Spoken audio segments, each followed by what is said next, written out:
My granddad put his favorite hooker in his will instead of me, but that was the last mistake he ever made.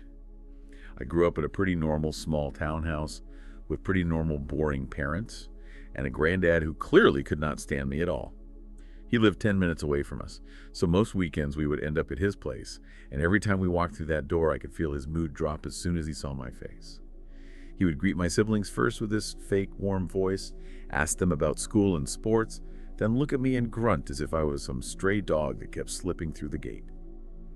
Whenever I tried to joke back or talk, he would roll his eyes and say I talked too much for someone who had done so little with my life.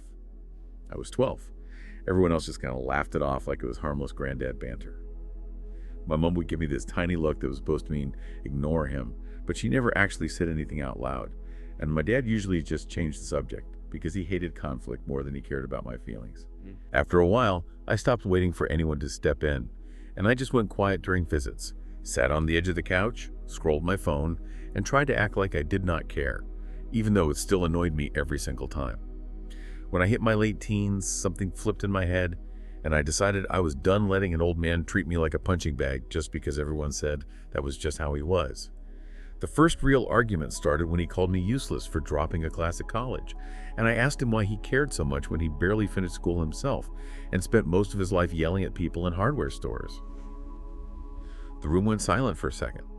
My grandma stared at the table, my mom winced, and my granddad told me, if you don't like his opinion, you can stop coming around. So I told him, cool, maybe I would do exactly that. And then I grabbed my coat and left. After that, every visit turned into some kind of low-grade war, because once you argue with someone like him one time, they do not forget it, and they definitely do not calm down about it later. He started making comments about how I thought I was smarter than everyone, just because I could use a computer properly. And I started clapping back by pointing out all the times he messed things up with money or paperwork, and then blamed other people. My siblings hated the tension, my parents pretended not to notice, and somehow I always ended up getting framed as the one who kept things going, even though he was the one who kept poking on purpose. The thing about my granddad is that he loved control way more than he loved any actual person. And once he got older and richer, his favorite new toy became his will, because he could use it to threaten people without actually having to change anything important in his daily life. He would say stuff like, keep talking like that and see what happens to your share. People would laugh nervously, but I could tell my aunt and uncle listened to every word because they actually depended on him for some money. I did not, which annoyed him even more because I had a job, a roommate, and a little life that did not include him, and I think it bothered him that he could not pull me around like he did with everyone else. The big shift happened at one Sunday dinner when he invited the whole family over for what he called a proper grown-up talk, which already sounded dramatic coming from a man who once yelled at a toaster for 5 minutes. We were all crammed around his dining table with those stiff wooden chairs, plates full of dry roast chicken. And he cleared his throat like some kind of budget villain and said he wanted to make sure there were no surprises later on. My aunt tried to joke and asked if he was finally admitting he liked her least, but he waved her off and said he had made some decisions about his estate and that everybody needed to hear them directly from him so there would be no confusion later.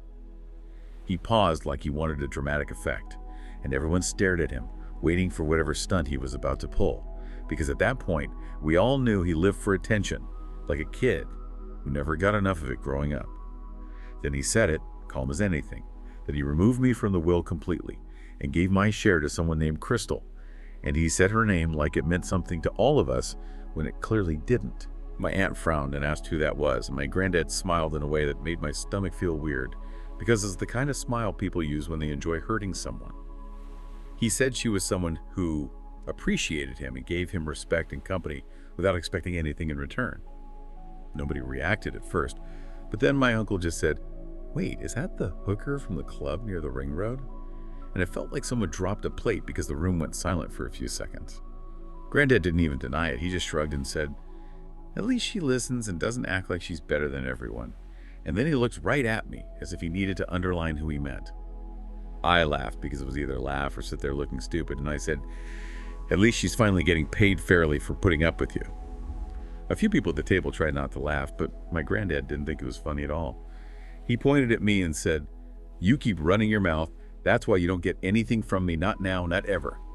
He sounded like he thought those words were supposed to crush me, but all I did was nod because there wasn't anything left to say, And it wasn't like I wanted to beg for a share of money that was now going to some woman he probably barely knew outside of whatever fantasy life he built in his head.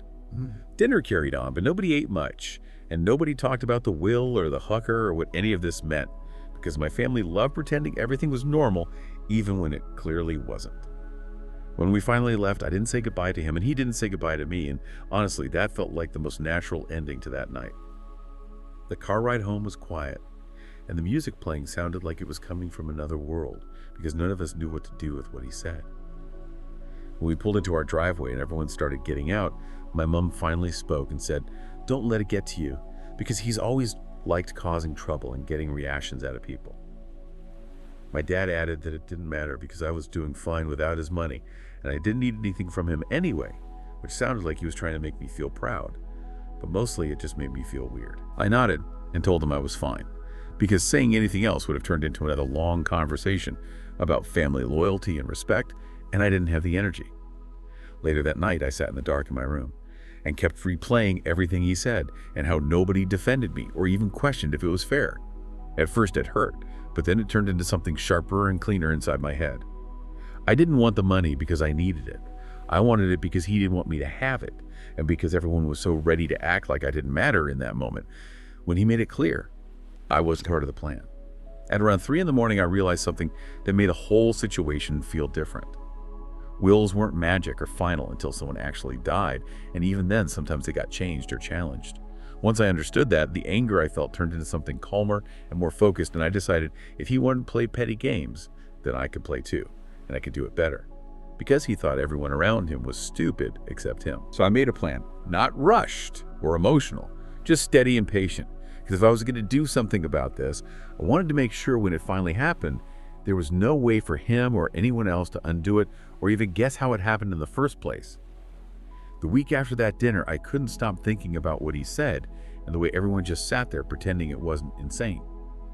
The longer I sat with it, the more it stopped feeling personal and started feeling like a problem I could solve if I was patient enough. I didn't want to ask anyone in my family about Crystal because I already knew the answer would be a mix of gossip and denial, so I figured the easiest way to find her was to go wherever she spent her time, since my uncle clearly recognized her from somewhere specific. There's only one strip club near the ring road, and everyone in town knows it exists, even if they pretend they don't. So I drove there late on a Thursday night and parked for a few minutes, just sitting in the car, wondering if this was the dumbest thing I'd ever done. The music was loud, even from the parking lot, and the neon sign buzzed like it was tired of being alive. When I finally walked inside, the whole place smelled like smoke, perfume, sweat, and cheap alcohol mixed together. Nobody looked twice at me because places like that see every kind of person, and nothing is surprising. So I walked up to the bar, and when the bartender asked what I wanted, I just said, "I'm actually looking for someone named Crystal." He looked at me for a second like he was deciding whether to care, and then nodded toward a girl sitting at the far end of the room with blonde hair that was a little too bright to be natural and a laugh you could hear over the music. She was in a short black dress talking to another dancer. She didn't look anything like the mysterious fantasy version I'd imagined. She just looked like a normal person who was really tired, but still pretending she wasn't. I didn't walk straight up to her because interrupting someone in a place like that without warning felt weird, so I waited until she finished her conversation and walked toward the hallway near the staff area. That's when I followed her. When she noticed me, she raised an eyebrow like she was used to people approaching her for the wrong reasons, and before she could speak, I said, "I'm not here for anything weird, I just want to talk." She stared for a second, then shrugged because I guess random men asking for conversations wasn't new to her. She said, "Okay, talk then," and crossed her arms like she wanted to see what my angle was. I told her my name, and as soon as I said my last name, something changed in her expression because she clearly recognized it, and she let out this small "ooh" sound like a puzzle piece dropped into place. She smirked and said, "Your granddad talks about you a lot, and not in a sweet way." I just nodded because that wasn't surprising, and pretending to be offended would have been stupid. She didn't walk away, though. She seemed curious in a way that wasn't friendly but wasn't hostile either, and she asked what I wanted from her, since she assumed I wasn't there to socialize. I told her the truth, but not the whole story. I said I heard he updated his will and cut me out and gave my share to her, and I just wanted to understand why. She blinked like she wasn't expecting me to be that direct. She laughed a little, then said he told her the same thing. And she assumed he was exaggerating because men like him loved making everything sound dramatic. but the way I said it made her realize he was serious. We ended up sitting in a small booth away from everyone else, and she talked a lot without me having to push, mostly about how he treated her better than most men did, and how he liked feeling important and needed, and how she didn't think the Will situation was real until now. I didn't come across angry or emotional. I just listened and asked small questions, and that seemed to make her talk more because people don't usually listen to her without wanting something in return. At some point, she sighed and said, "If you really did give her part of the will, then my family was going to hate her even more than they already did." She sounded more tired than proud when she said it. That was the moment I knew exactly how to approach everything, because she wasn't bragging, she was worried, and fear makes people easier to work with than confidence ever will. I told her calmly that she was right, and my family wasn't going to sit back and let it happen, and if she wanted to avoid getting pushed aside once he died, she'd probably need to make sure things were locked in clearly. My docile family wasn't going to do shit, not even to help me. But she doesn't need to know that. She frowned and asked, "Why are you even here? Because if I'm getting your share, shouldn't you be furious at me instead of talking to me like we're working on a group project?" I laughed a little, not because it was funny, but because it was stupidly honest, and I told her I was pissed. But I knew a way we could both be happy. I said, "I'm not here to save you. I'm looking out for myself, so here's what I'm willing to offer. You help me make sure there's a solid legal update, something the family can't undo, and when it goes through, we split it." She raised an eyebrow and asked split how, and I said, 40-60. You keep 60, I take 40 because I know I'm not getting the full thing, and I'm not asking for that. She didn't say yes right away. She just sat there tapping her nail on the table while thinking. Eventually she sighed and said, "You're serious, aren't you? You're actually willing to work with me just to screw them back." I nodded and said, "I'm not trying to screw anyone. I'm doing this for myself." And that was the first thing I said that made her genuinely smile. She finally said, "Fine, but if this goes badly, I'm pretending you kidnapped me and did all of this alone." And I told her that was fair, because if it fell apart, I'd do the exact same thing to her. Before she left, she handed me her number and said, "Text me tomorrow. We'll talk when I'm not working." She walked away like she had already decided that the deal wasn't just good, it was necessary. When I walked back to my car, I didn't feel guilty or nervous. I only felt calm, because now we weren't enemies or strangers anymore. We were two people with a reason to work together. And once two people share a motive, trust doesn't matter nearly as much as timing does. After we shook on the 40-60 split, we just sat there for a second in silence like we were pretending it was a normal conversation and not something that could destroy a family tree. Crystal tapped her nails on the table and finally said, "Okay, so tell me exactly what I'm supposed to do so we don't mess this up." So I walked her through the plan, and I kept it simple because it actually was simple if you knew how he operated. I told her my granddad never rewrote his whole will like a normal, organized person. He liked making tiny edits to it whenever somebody annoyed him. Those little edits are called codicils. And a codicil is basically just a mini update to the will. It doesn't replace anything, it just changes part of it, and the newest one always wins. Old, stubborn men love codicils because it means they can change their mind constantly without starting from scratch. I told him he kept all of his paperwork in one folder at his house because he liked feeling in control and liked bragging about changing things whenever he wanted. Her job was simple. She knew the house, he trusted her. All she had to do was get one of the signed blank pages he kept with the documents, bring it to me, then put the finished one back without making it look touched. She nodded slowly like she was already imagining what she was going to do with the money. We didn't celebrate or shake on it. She just stood up and said, "Text me when you're done," then left like this was just another appointment and not a crime. Later that night, I sat at my kitchen table, copying his handwriting from old birthday cards and notes he used to leave taped to the fridge, telling everyone to stop wasting electricity. His handwriting was sloppy in this specific way, shaky and impatient, and the letters always tilted slightly downhill like they were tired halfway through the sentence. It took a couple hours, but eventually the writing looked close enough that if someone wasn't staring for flaws, they wouldn't notice anything. The next night, Crystal came over with the signed blank sheet tucked behind her phone case like it was nothing. She tried reading the codicil while I was finishing the last lines, but after a few lines she squinted and said, "Why does legal stuff look like it's written to confuse people on purpose?" She still studied it for a bit, following the lines with her finger like it might suddenly become readable if she stared long enough.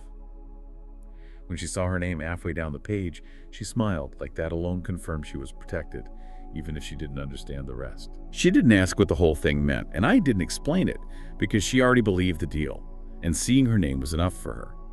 She took the page when I finished and said she would put it back in his folder the next time she was there. then left without saying goodbye because she already assumed everything was handled. 2 days later, she texted, "It's back in the folder, nobody questioned anything," and added a thumbs up emoji like she just completed a casual task and not the part that changed everything. She thought we were working together equally, and letting her think that was easier than explaining anything more. After that, there was nothing to do except wait, and waiting felt weird because for the first time in my life connected to him, I wasn't reacting to him, I was ahead of him. Months passed, and I got closer to Crystal. She was essential to my final act.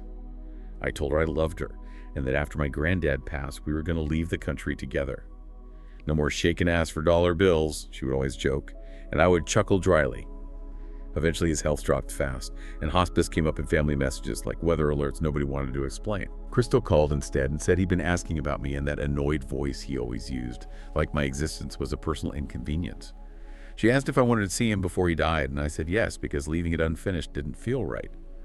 The hospice room was quiet and smelled like disinfectant and dry air, and he looked smaller than I ever remembered him looking.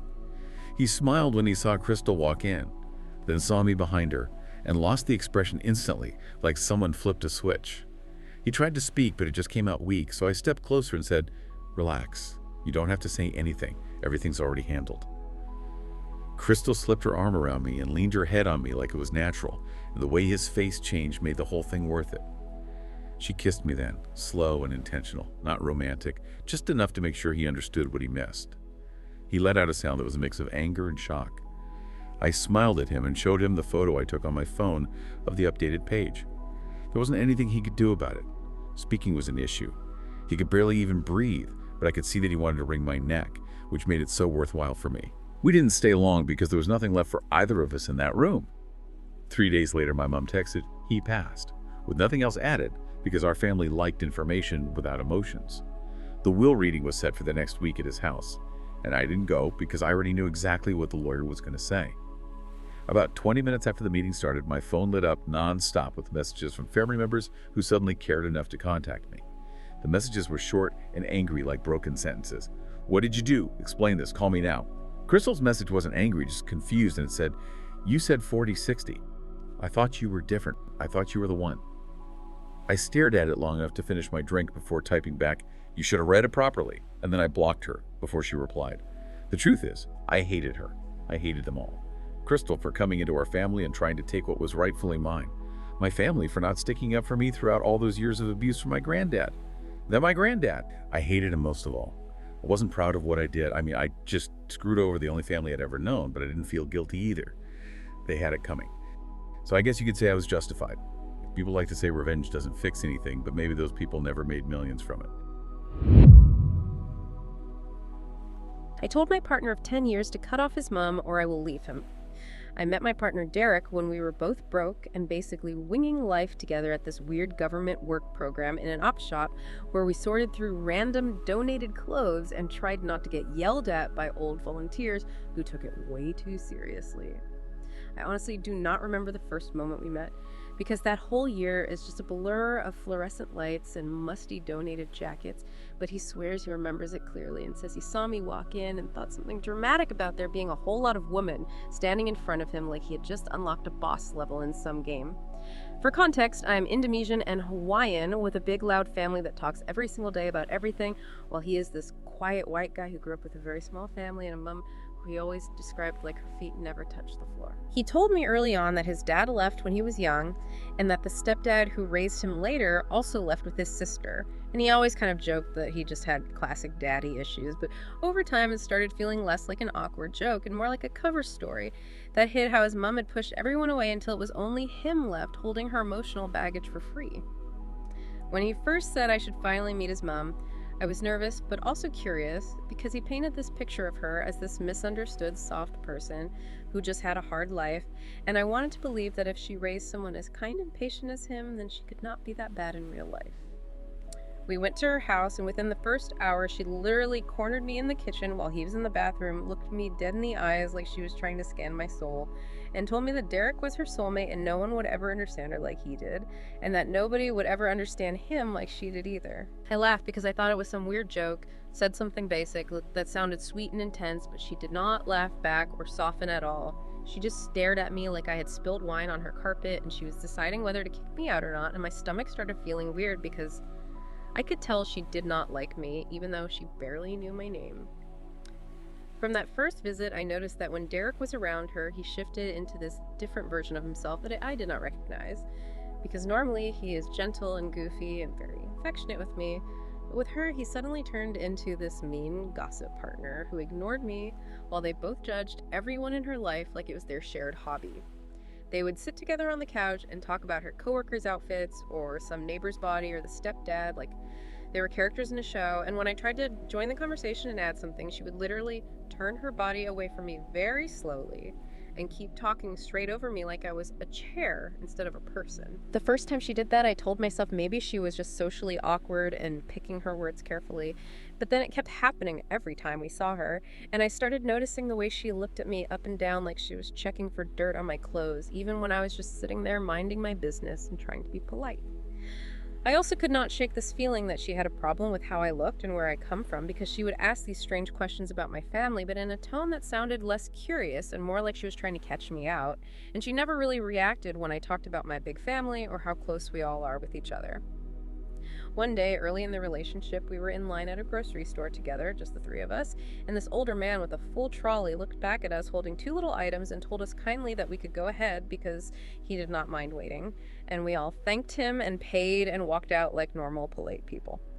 As we walked away, she suddenly started ranting that the man was obsessed with her and that he was obviously trying to hit on her and that what he did counted as sexual harassment because he made her feel watched. And I looked at Derek expecting him to laugh it off or say it was just a polite thing, but he nodded and agreed with her like she was describing some actual crime instead of a random old guy being considerate in a boring supermarket line. I remember walking behind them while they complained about the man, and I felt really disconnected because it was like I had stepped into a different reality where basic kindness was twisted into creepy behavior just so she could feel like the main character, and Derek slid into that world beside her without even looking back to see how uncomfortable I was. Not long after that, she started doing these secret hangouts with him that made me feel like there was a whole extra relationship happening that I was never meant to see, because she would drive over to our place, text him from the street, and he would go sit in her car for hours while they talked in the driveway with the engine off, and they never invited me even though I was literally inside the same house folding laundry or cooking dinner for us. Sometimes they met at random cafes, and he would tell me after the fact that they caught up for coffee, but there was never any suggestion that I should come along, and when I asked gentle questions like how it went or what they talked about, he would shrug and say it was just normal stuff, except I already knew normal stuff with her meant endless complaints about everyone else while pretending her behavior was always justified. The messed up part is that she barely saw him regularly anyway, because she always had some new boyfriend or some work crisis that came first, so it was not like they were very close in a healthy, consistent way. It was more like she treated him as an emotional comfort pillow she could pick up when she felt lonely, and then drop again when a new distraction appeared in her life. Meanwhile, my family took Derek in from day one and treated him like one of us without any performance, inviting him to dinners, birthday parties, random calls, and trusting him around our nieces and nephews. And I watched him bond with them in a real way and become an uncle to 7 kids, while his own mother could not be bothered, including me in a single coffee outing. Over the years, I swallowed the hurt because I loved him and he loved me, and I told myself that I could handle having basically no real relationship with his mom as long as he and I stayed solid, and we kept building our life together, and that worked for a long time until all the little weird moments started adding up into one big mess I could not ignore anymore. Last year, things escalated in a way I could not pretend about anymore, but honestly, the signs have been stacking up slowly for a long time, even before that little explosion finally forced everything into the open and made me sit with just how unhealthy their dynamic actually was. I have almost always been the main breadwinner in our relationship, because when we met, he was 19 and very sheltered, with no real work experience or life skills, and his mom had always encouraged him to stay in these airy creative dreams without teaching him basic things like how to write a resume or handle a phone call from a boss without spiraling into anxiety. I helped him learn how to drive, sat there during his panic before interviews, typed his resumes, practiced answers with him. And I bought our first two cars myself so we could both get to work and not stay stuck relying on public transport for every little thing. And none of that ever bothered me because I loved seeing him grow into someone more confident and steady. We eventually reached a point where we were both making good money and even managed to start a business together. And now we contribute evenly to our bills and savings. So hearing anyone call me a gold digger would already be funny on its own because the math simply does not add up at all in any direction. One day I was using his laptop to print a document for our business, and his email was open in the background, and I saw his mom's name at the top of the inbox, which honestly was not suspicious by itself because parents email their kids all the time, but something about the subject lines looked pointed, so I clicked one thinking it might be about some family event or logistics I should know about. Instead, I found this long chain of messages where she insulted me in such casual ways that it almost felt worse than if she had gone full rage, because she kept implying I was only with him for money or stability and said my family probably used him too, and she acted like everything I contributed was some manipulative trick instead of genuine care and hard work. I scrolled through messages where she told him that women like me latch onto men and drain them, and that he needed to be careful because I would trap him with a baby or leave him if he ever lost his job. And while reading those lines, I could physically feel my hands shaking on the keyboard because none of that matched the reality of our life together at all. What hurt even more than the insults was seeing his replies, because he did not agree with her or laugh. But he also did not stand up for me in any clear way. He just tried to redirect the conversation, change subjects, and kind of let the accusations sit there untouched, like he was too scared to challenge her story outright. I recognized that pattern because I had seen him freeze before whenever someone was rude, especially when people made racist comments about me in public, like the time someone said something disgusting about my skin in a parking lot, and Derek went silent and stared at the ground while I walked away and cried in the bathroom, and later he apologized and told me his brain shuts down whenever conflict appears. I understand anxiety because I have my own stuff, but living with that reaction again and again built this little ball of resentment inside me, and rereading his mom's messages made that ball feel much heavier because it was not just strangers now, it was his only parent attacking me, and he still could not push himself to say even one clear sentence defending me or our relationship. That night I showed him the emails, not in a screaming way, but with tears and a very shaky voice, and I told him clearly that the insults hurt, but the silence in his responses hurt even more because it felt like he was leaving me alone on the front line while he hid behind the fence pretending he did not see anything. To his credit, he looked genuinely horrified and ashamed, and because I know how conflict avoidant he is, it actually meant a lot when he picked up his phone and called his mom, put it on speaker, and tried to confront her about the things she wrote, telling her that what she was saying about me was unfair and untrue. The call did not go how either of us hoped, because she immediately talked over him, denied the tone, twisted her words, brought up his childhood, started crying about being a bad mother, and by the end of the conversation, he was apologizing to her again without the topic ever being properly resolved, while I sat there on the couch, feeling invisible in my own living room. Afterwards, he promised he would take a step back from her for a while because he could see how much this was hurting me, and for a bit it honestly felt like maybe he finally understood the seriousness of everything, so I asked him to give me space from her and not bring me around her until things changed, and he agreed without a fight.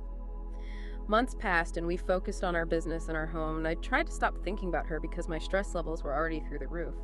But she still hovered over us in this indirect way, through his moods or through random emails that pinged his phone.